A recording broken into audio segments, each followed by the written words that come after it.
అరుణాచలం లేదా అన్నామలై.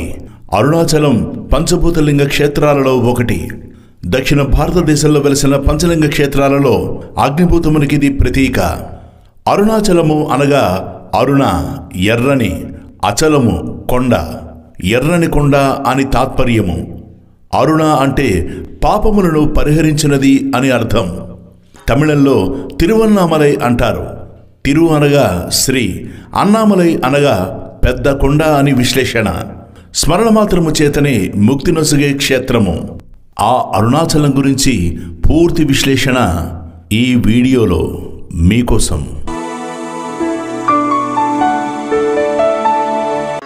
అరుణాచల శివ అరుణాచల శివ అరుణాచల శివ అరుణాచల.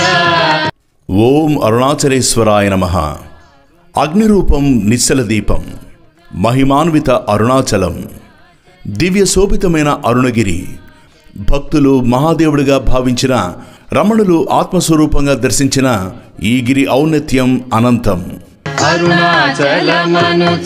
అరుణాచలం అనే పేరే ఒక మహామంత్రంగా భావిస్తారు. వైష్ణవులు పరమ పావనమైన ఈ కొండను సుదర్శనగిరిగా వ్యవహరిస్తారు. విష్ణువు హస్తభూషణమైన చక్రాయుధం గిరిరూపంగా భూమిపై సాకారమైందని విష్ణు భక్తుల నమ్మకం. తిరువన్నామలై అంటే శ్రీకరమైన మహాగిరి అనర్థం. అరుణగిరి రుణానుబంధాల్ని హరించివేస్తుందని అరుణాచల మహత్యం పేర్కొంది.